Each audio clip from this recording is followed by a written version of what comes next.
Sumakto pa kung wala si DeAndre Ayton kontra Indiana Pacers, ang Lakers nakapag-record ng pinakamagandang paint scoring nila ngayong season. Kung kailan nga raw walang DeAndre Ayton sa lineup, saka pa nagkaroon ng magandang stats ang Lakers sa paint mula sa 70 points in the paint ng may Jackson Hayes at Maxi Kleber.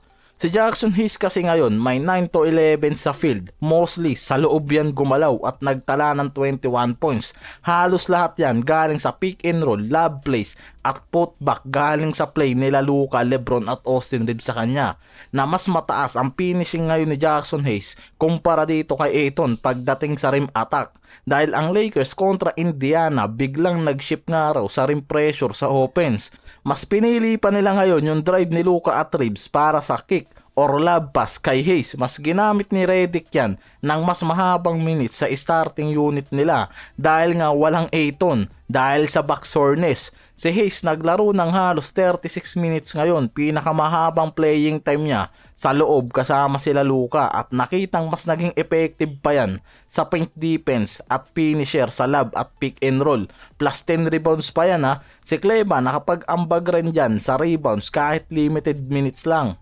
Based sa report kasi, mas malakas ang connection ni Jackson Hayes dito kay Luka at Reeves lalo na sa pick and roll kaya nakakakuha yan ng easy lobs, easy dunks at high percentage shots. Si Hayes kasi low usage pero high efficiency finisher. Sakto siya sa playstyle nitong si Luka, creator plus lob threat. Ito nga raw yung malaking difference nila ni Ayton. Si Hayes mabilis tumakbo sa rim, mas active pa sa alley-oop play. Based sa report din mismo, nagbibigay siya ng unique vertical spacing sa Lakers. Kaya napipilitang mag-collapse ang depensa, lumuluwag ang driving lanes para kila Luka, Reeves at Lebron na mismong nakita sa game kontra Pacers. Kaya mas naging dominant ang Lakers sa paint, 70 points mga pare ko na may Jackson Hayes kumpara sa 54 points sa paint ng Lakers kapag si Ayton yung kasama sa starting unit. Kaya nagkaroon na naman ng negative impact nga raw si Ayton sa Lakers. Pwede siyang mawalan ng role. Kung gumana si Hayes sa interior ng Lakers nang wala itong si Ayton, mababawasan talaga siya ng touches lalo na sa offense. Sa report based sa mga analyst kasi, si Hayes minsan nagko-close ng games dahil sa defense at energy nito.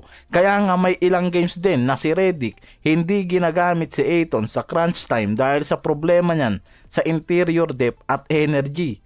Ibig sabihin, possible nga raw talaga na mawala itong si Ayton lalo na sa closing minutes. Dahil sa defensive thrust, nananalo kasi ang Lakers ngayon at mas nagiging effective sila sa small at athletic big lineup nila. Kaya pwedeng tignan nga raw si Ayton na hindi nga raw talaga essential sa current system nila at yan mismo ang problema ni Ayton.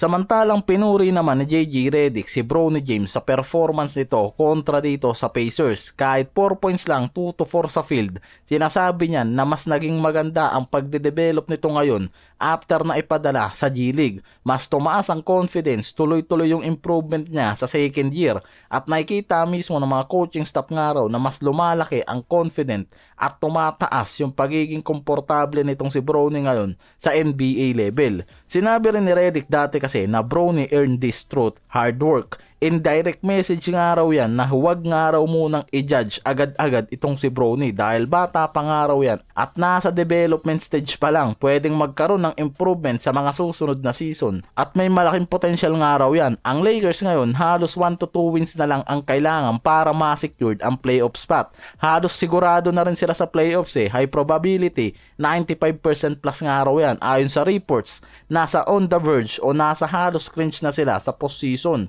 Kadalasan naman kasi talaga 48 to 50 wins, halos sure na sa playoff spot Masyado nga lang dikdikan ngayon sa Western. Ang Lakers nasa 47 wins na, 1 to 2 wins na lang practically secured na sila sa playoff berth.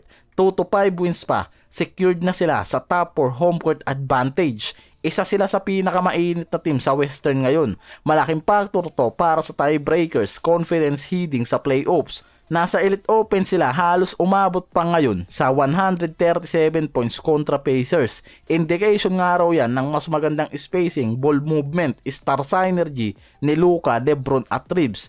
Plus flexibility sa rotation ni Redick. Mas maiksi ang rotation, mas consistent nga raw ang rules Kaya nagiging playoff ready na nga raw ang sistema nila. Yan mismo ang nakikita ng mga analyst at insider. Kaya kailangan na nga lang daw ngayon ng Lakers na ma-secured pa yung 1 to 2 wins nila para makakuha ng magandang advantage. Pwede silang kumuha ng 5 wins para umabot pa sa 50 plus win record nila ngayon sa Western. Kaya sa 3 games nila na mangyayari sa home, malaking advantage nga raw to para mas ma-secured nila ngayon ang playoff spot.